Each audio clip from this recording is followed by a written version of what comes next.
Toujours plus nombreux à nous écouter, merci et bonne fête.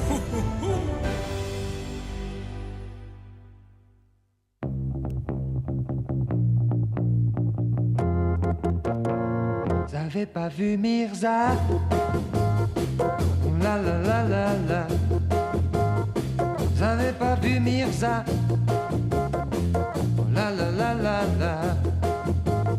Vous avez pas vu Mirza? Oh la la la La la. Ouais donc C'est ce chien je le cherche de partout.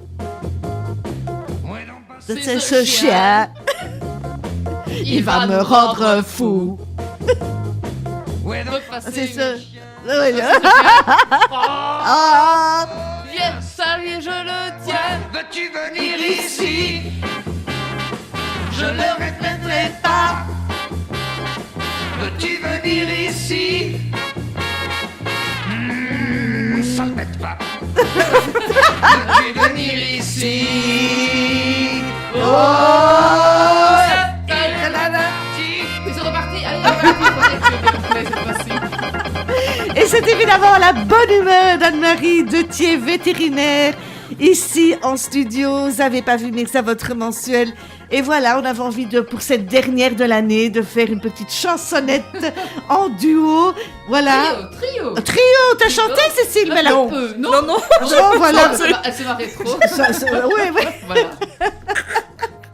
En tous les cas, c'est la dernière de l'année et merci encore une fois de toutes ces émissions pendant l'année 2018. Tu es toujours présente, tu es toujours rayonnante, tu es toujours passionnante surtout. Merci beaucoup. Merci beaucoup. Alors, oui, on prépare les cadeaux, le sapin. Oui. Est-ce qu'il faut faire attention en mettant le sapin parce qu'il y a Les boules. les boules des chiens. Faut toujours faire attention aux boules. Faut faire attention aux bouboules. Et donc, parce qu'effectivement, il y a des chats qui grimpent dans les sapins, ils font Oui. tomber les boules. Oui. C'est dangereux quand même ou pas? Ils La- peuvent se blesser, tu vas me dire. Oui, c'est la chose qu'il faut vraiment faire attention, ce sont les boules de sapin qui peuvent en fait casser quand elles tombent et comme un bris de verre en fait rentrer dans le coussinet de la patte d'un chien ou d'un chat. C'est ça qu'on risque le plus. Voilà. Voilà, sans plus, quoi. Non. Sans plus. Alors voilà, je t'ai préparé évidemment des petits sujets, n'est-ce pas? Est-ce que nos auditeurs savent que c'est toujours sans filet? C'est sans filet, je le rappelle avec plaisir. C'est toujours sans filet. C'est de l'impro 100% avec Voilà. Anne-Marie. Elle n'a aucun copion, je dirais. Elle doit vraiment y aller. Voilà, elle ne sait même pas ce que je vais lui dire maintenant. Non, voilà. Donc, cher vétérinaire, le chat aurait attrapé des vers pulmonaires. Qu'est-ce que c'est? Des vers pulmonaires. Alors, ce sont des vers qui font tout un trajet dans le corps. Donc, en fait, la contamination se fait par voie orale, comme pour les autres vers. Mais ce sont des vers qui, au stade larvaire, donc pas au stade adulte, mais au stade larvaire, peuvent passer la barrière de la muqueuse intestinale, passer dans la circulation sanguine et aller en fait se loger au niveau de différents tissus, soit dans les poumons, soit directement dans le cœur au niveau des valves cardiaques. Oula. Et donc on a ça chez les chiens, on a ça, c'est très connu chez les chevaux, c'est d'ailleurs pour ça que les chevaux doivent être vermifugés très très très régulièrement. Mais chez le chien, c'est quelque chose qu'on rencontrait très très peu en Belgique, qui commence à se rencontrer. C'est quelque chose qui était par exemple courant en Angleterre. Les chiens doivent être doivent, je ne parle pas au passé, parce que doivent être vermifugés régulièrement pour combattre ces vers pulmonaires qui provoquent en fait comme symptomatologie des pneumonies. En fait. Ah oui. Voilà. Des Oula. pneumonies qui peuvent être même hémorragiques dans des cas assez graves. Mais pour vous rassurer, en général, les vermifuges maintenant qui sont vendus auprès des confrères, donc dans les cliniques vétérinaires ou bien chez les pharmaciens, il y en a quand même une bonne partie qui couvre contre ce type de vers pulmonaire ou vers cardiaque. Oui. Et c'est donc aussi dans l'alimentation, alors qu'on les retrouve Non, ce sont des contaminations extérieures. extérieures. Oui, oui. Ah bon, ok. Donc, et alors, comment est-ce qu'on peut le remarquer qu'ils ont ça? Ils ont un comportement, ils ont... Non, en fait, ce sont des toux. Ah. Ce sont des toux chroniques sans fièvre. Là, je dirais, c'est l'acuité diagnostique du vétérinaire qui peut déceler... Voilà, oui, tout à fait. Ah bon, eh ben voilà. Donc, des vers pulmonaires, j'avais jamais entendu parler de ça. Donc, à faire attention quand même. Hein. Oui. Alors, autre petite question. Des pipis d'émotion. Un jeune chien, mais aussi celui qui a été maltraité, peut perdre quelques gouttes d'urine ou plus quand il est content ou surpris. Qu'est-ce qu'on peut faire pour calmer ça? C'est simplement l'apaiser? C'est un problème de comportement? Alors, les pipis d'émotion, il faut déjà savoir si c'est réellement des pipis d'émotion ou bien si c'est simplement le sphincter urinaire qui est un petit peu moins fort. Donc, on peut avoir de l'incontinence urinaire qui est une incontinence urinaire d'effort, comme les femmes qui ont, après l'accouchement, lorsque en fait, le méa urinaire a été un petit peu étiré. Donc, on peut avoir la même chose en fait chez des chiennes, non pas après un accouchement, mais après une stérilisation. Parce qu'il faut savoir en fait que, donc d'ailleurs chez la femme aussi, ça peut arriver chez les femmes qui sont ménopausées. Et chez les femmes qui sont ménopausées ou chez les chiennes qui sont stérilisées et donc ménopausées aussi, l'origine est la même, c'est-à-dire c'est une carence en hormones, en œstrogènes, parce qu'il faut savoir que les œstrogènes participent à l'épaisseur de la muqueuse urinaire, donc la muqueuse au niveau de la vessie, mais également au niveau du méa urinaire. Donc à partir du moment où la muqueuse est moins épaisse, puisqu'il y a moins de couches cellulaires sous imprégnation, puisqu'il n'y a plus d'imprégnation justement aux œstrogènes, le méa, quand il se ferme, ne se ferme plus de façon hermétique. Et donc l'incontinence d'effort, l'incontinence lors d'une toux, chez la femme, comme chez la chienne, une incontinence d'effort. Donc une chienne qui fait, parce qu'elle a un petit peu d'arthrose, pousse plus fort sur ses pattes arrière pour se lever, ou bien simplement elle dort trop fort, elle se relâche trop fort, et alors à ce moment-là, elle peut perdre également de l'urine sur son coussin, sur sa couche, tout simplement parce que le méa urinaire n'est plus assez fort, parce que l'épaisseur de la muqueuse est plus faible. Donc il y a ça, donc il y a toutes ces incontinences-là. Et puis alors, il peut y avoir également des incontinences d'émotion. Ça arrive effectivement chez le jeune chien. Ça arrive souvent chez le jeune chien où justement il ne parvient pas encore à contrôler ses urines, un peu comme chez un enfant qui ne va pas tout de suite sentir qu'il doit faire et fait dans sa culotte ou dans son linge. Ou bien le sang, mais le dit trop tard, parce que la vessie est trop remplie. Donc on peut avoir ça également chez des chiots, surtout sous le coup de l'émotion. Et effectivement, chez des animaux qui sont maltraités, et lorsqu'ils anticipent la peur, peuvent également faire de l'incontinence. Et là, à ce moment-là, de nouveau, c'est un manque de contrôle du sphincter urinaire lié à l'émotion. Voilà. Ok. Mais on sait très bien aussi que sous l'émotion, une émotion intense, je dirais toutes les espèces peuvent perdre également de l'urine dans ces cas-là. Oui, tout à fait. Bon, merci docteur. Voilà. On va faire une petite pause musicale. Cécile, on était à la lettre. On se tourne vers toi. Qu'est-ce que tu nous proposes? On est dans l'ABCD encore? Je ne l'ai pas programmé tout de suite, mais il est prévu dans Il le... est prévu, voilà. Mais je devais justement te demander, Anne-Marie, à quelle lettre on en était, parce que... Je pense qu'on est à E. Est-ce qu'il n'y avait pas un truc avec un éléphant? À la lettre E, c'est possible. À l'école des éléphants, oui. Le furet, on avait fait? Non. Ah, c'est Ça ça, me dit alors. rien. C'est le furet. Le furet, Oui, alors. ça doit être le Bravo, docteur, Ouais, bravo. Alors, qu'est-ce que tu nous as quand même préparé avant ça? Eh bien, comme on est proche de Noël, j'ai programmé